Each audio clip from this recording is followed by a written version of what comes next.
Hi, Damien. How are you today? Lovely background you have there too. Piazza di Spagna. Yes. How are you, Shauna, today? I'm doing well. I'm so excited to have you here. And so many people, it's so funny. So many people before on the last two speakers have been asking about Italy. So I'm like, oh, perfect. Now all of your guys' questions are going to be answered here. So excited to have you. And guys, this is Damien. And he's just such an awesome person that's been working in this space honestly probably the longest out of everybody that's on this summit. So it is a huge honor to have him here, first of all. Anybody interested in Italy, feel free to put me in the chat. Italy is such a beautiful place. And so Damien is a global mobility expert and an expat coach. And specifically today, we are going to be talking about Italian visa options.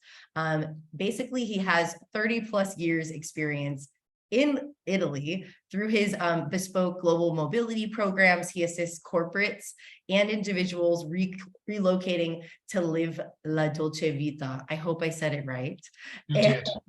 Good. Okay. So yeah, he basically has a boutique destination service provider, and really anything you guys have about immigrating to Italy. I mean, these processes can be very complex, and we've talked about support kind of on the last two interviews.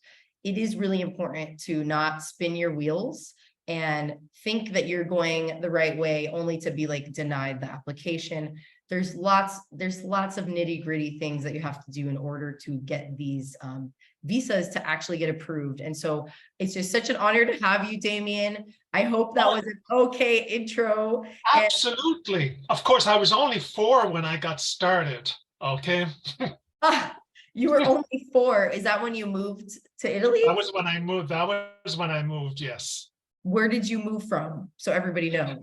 I'm originally from Ireland, and I came here in 1988. But my story's a little bit different from other people and their relationship with Italy, because I was only supposed to be here 2 to 3 months. Okay. And then I was supposed to leave. But one thing led to another. And this year was my 35th anniversary in Italy. And as you said correctly, I've been in global mobility for 30 plus years. And together with my teams during these years, I've overseen 10,000 relocations into Italy, both corporate and individual. And of course, it keeps me very busy because Italy is always in the top 10 countries every year of where people would like to move to. Definitely. And why is that? Why are so many people wanting to move to Italy? Well, I think that who doesn't like Italy? It's sort of like Dolly Parton. Who doesn't like Dolly? And Italy is the same. It offers something to everybody. I would imagine, there are many wonderful cuisines, but I would say Italian cuisine is probably the #1 favorite in the world. It is. And then you've got all the history, then you've got the mountains in the north, you've got the south with all the beaches. There's something for everybody. It's so true. And okay, if you can kind of give us a background, like what are your focus areas? I know so many people here are really trying to plan their move abroad. A lot do want to go to Italy. I'm seeing if anybody put, if you're fixed on Italy, please let us know. But what do you typically do with clients, and tell us kind of what that process looks like for relocating to Italy? Sure. My focus is really with people that want to make Italy their home long term. Okay. I don't necessarily work with people that want to come for just 3 months. Okay. Also, because from a visa point of view, Italy doesn't have as many options as some of its neighbors. Okay. So my focus is more on the people that are in it for the long run. Okay. And so that's why I generally work with most of the time. Okay. And it starts out with working with the person very holistically about what is it they want to achieve. Okay. Because as beautiful as Italy is, Italy's not going to be for everybody. And that's okay. So before we even get to the process of applying for a visa, I take the person through what is it they want to achieve, and if Italy is going to be the right option, and where in Italy would probably be the right option for them. Because Okay. living in a small town in Sicily is going to be an extremely different experience from living in Rome or Milan. Right. And I've heard, can you kind of touch on that too about, what are the benefits in living in a big city? I know a lot of the clients you work with, I mean, most people do want to be in Rome, do want to be in Milan. What are kind of the benefits just from, seeing who you Um, work with? I mean, I have lived in Rome since the beginning. Okay. And I also have a small apartment in a town called Gaeta, which is south of Rome. And while I like that very much, it's got about maybe 32,000 people. I personally wouldn't want to live there all the time. I need the city. I need the city for the theater, for the movie theaters, for the restaurants, and just meeting more people. And if you want to build a career, then you probably you're going to have to pick one of the bigger cities. If you've got a sort of a borderless business that you can kind of take with you, then as long as you've got a good internet connection, you can basically take that even to a smaller town in Italy. Right. This is very particular. This is very case specific. It's sort of what is the person looking for? Okay. A smaller town is going to work for some people, and a bigger city is definitely what other people need. That's what we keep bringing this up is everybody's going to be different. And so while you guys are absorbing all of this information, there's extra work that has to be done. And that's why it's so important to work with somebody on this process. It's not just, all right, let me sign me up. Because what if, you went through the visa process and you weren't, you didn't, those expectations you had were not real. And so that's why working with somebody like Damien is nice, because he already knows everything about Italy. He's going to tell you the good, bad, and the ugly, and give you a more realistic perspective, which I really appreciate. I mean, I'll give you a concrete example. I worked with a couple. I only did immigration with them. They were from New York City. They moved to a small town in Calabria, and after 9 months, they ran out screaming. Okay. They moved to Milan, and now they're living their best life. Okay. Because Milan has a lot of the aspects of New York City, and they're much, much happier. So that's why I really advise people as much as they can to try to test the waters. Okay. Because there's a lot of content on the internet that's promoting, a very cheap life in Italy, very cheap housing. And that is true, but you've got to scratch at the surface and get underneath and discover what is the truth. Okay. Right. So living in a small town is really a nice experience for a lot of people, because obviously, you probably will know your neighbors. There's a greater sense of community. But the nearest medical facilities could be an hour and a half away. Wow. And it just might be too limiting for some people, but for others, it might be perfect. So it's very case specific. And it's not my job to tell people what to do. My job is to guide people. So when people say to me, should I live in this area? I tell them the advantages, I tell them the disadvantages, and then they need to make the decision. Because one time I had a client and I was showing him what I thought to be very beautiful apartments, okay? And he kept, discarding one after another. And then I showed him an apartment that personally I thought it was kind of a dump. Okay, I didn't like it. Okay. And he loved it. And I thought, fantastic. he found what he's looking for. I didn't like it, but that's okay. I don't have to live there. So Right. a lot of it is very subjective. Yeah. And it's, thank you so much for sharing this. And this is kind of what makes this so special, us being here with you. You're sharing insights from past clients. I'd love to go back to that example of the family that moved from New York. What did they do wrong? And how can people avoid making that same mistake as all of these people are planning their move abroad in the next They 6 months to 2 years? they didn't spend enough time in the town in Calabria. That was essentially the mistake. Okay, they had been there for like 2 or 3 weeks, and based on that, they decided to move. Okay, I took them through the disadvantages, the advantages, but they decided to go ahead. And then, it got a lot colder in the village in the winter time than they expected. There was only one bar, I think maybe 2 restaurants. And coming from New York City, this was a major shock. Okay. And, the wife started to get depressed. Okay. Because she just didn't feel this was, what she signed up for.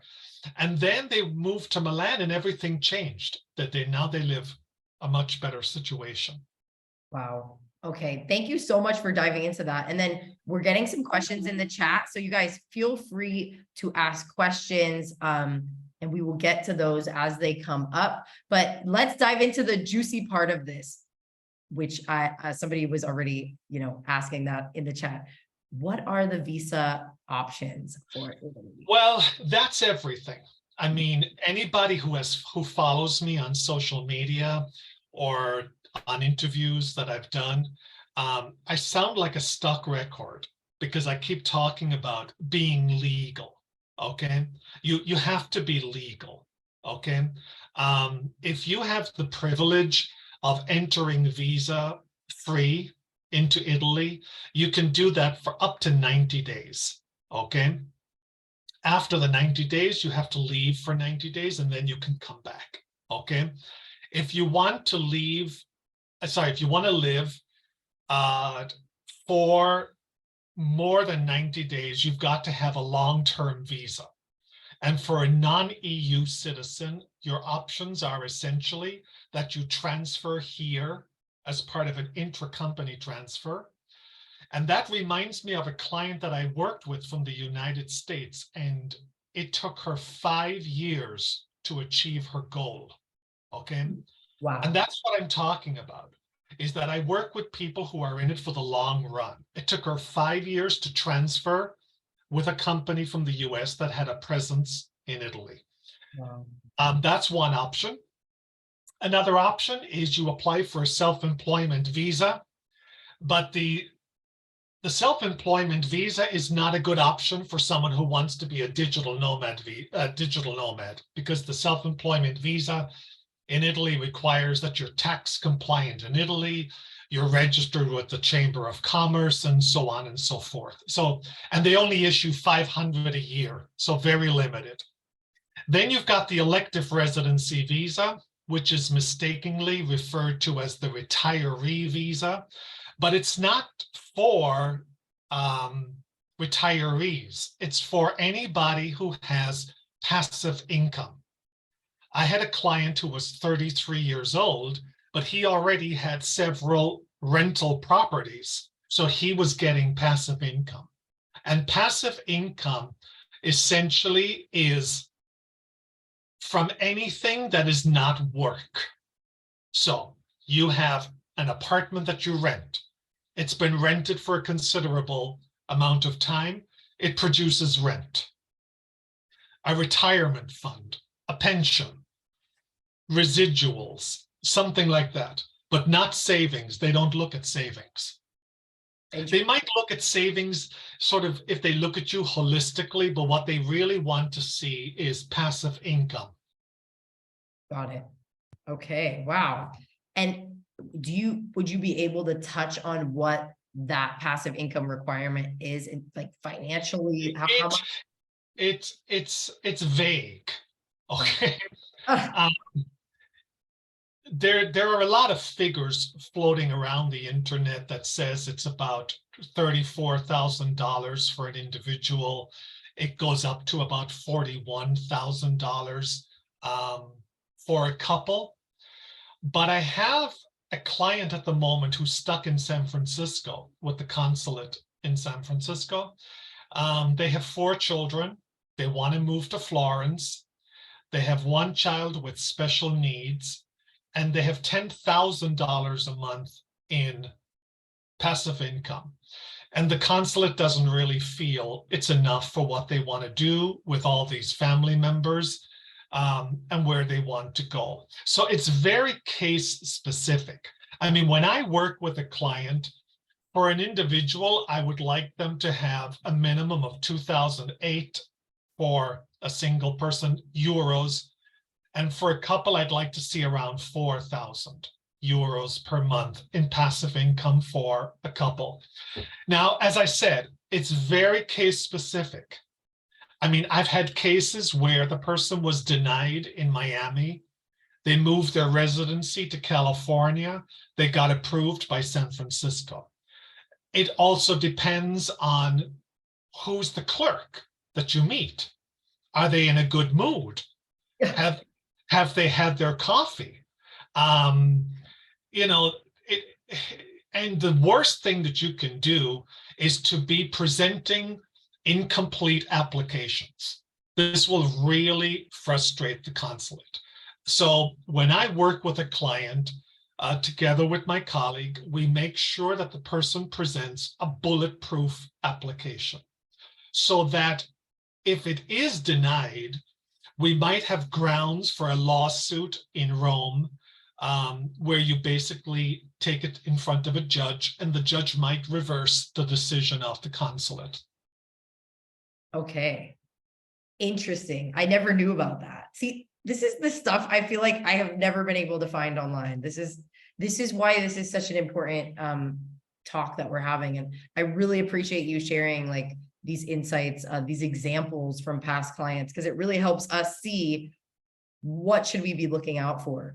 Imran in the chat is asking, when you said 34K to 41K, is that per year? And it's all net. Net. Okay, that's what's got to be coming in. Net per year. Okay, good. Thanks for answering that. And then let's see, we had another question, which was really great. Let me see.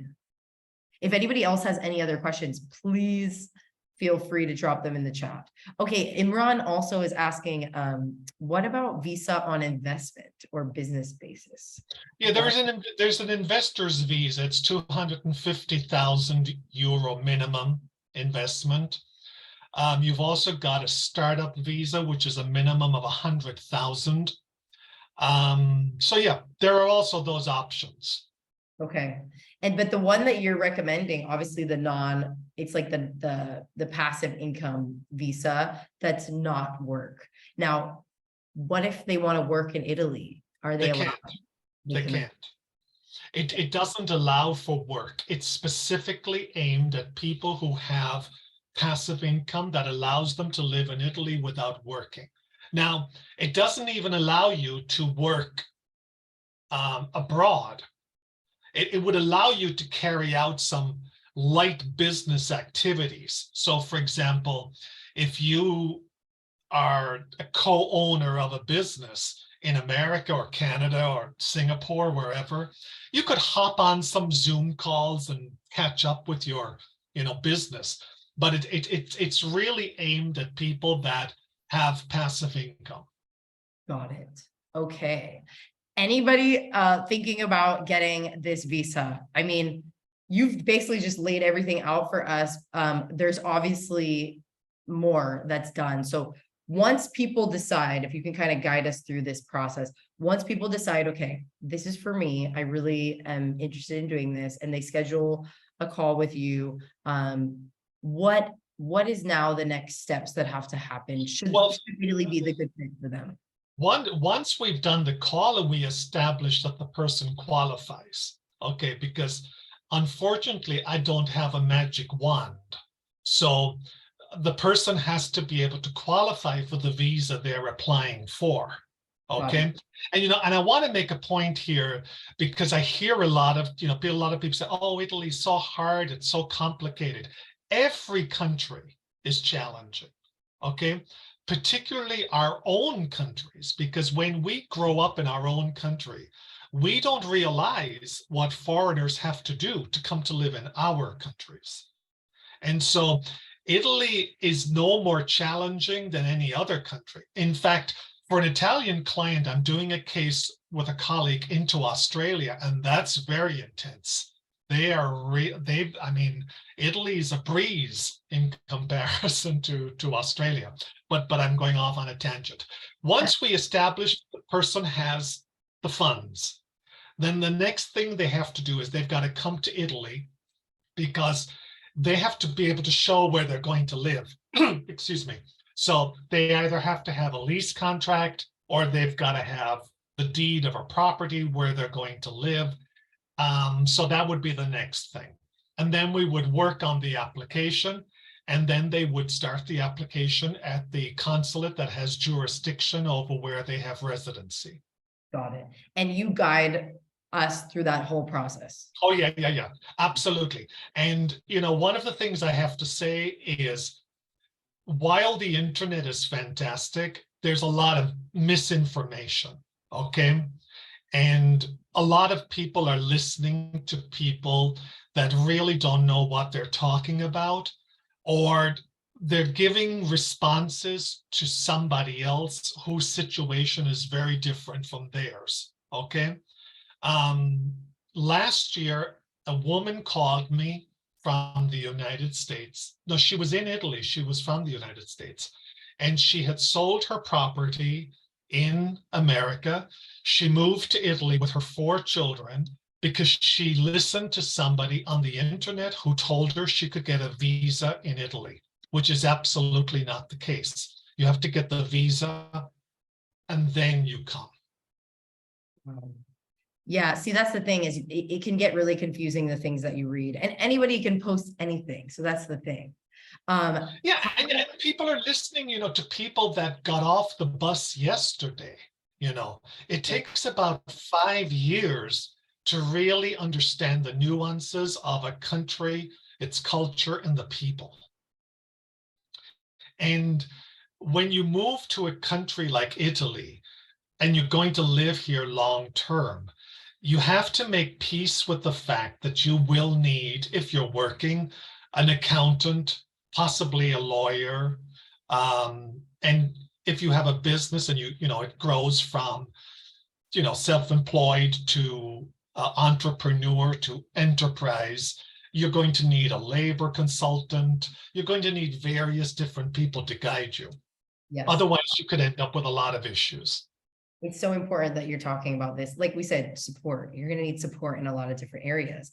Damien, can you, everybody, if you have more questions, please, last couple minutes to ask. But while I'm finding the questions, Damien, can you explain what your free gift is that I'm going to drop into the chat right now? Yeah, my free gift is just 50 quick relocation tips for Italy. Okay, it covers immigration, it covers cultural challenges, and it covers renting property in Italy.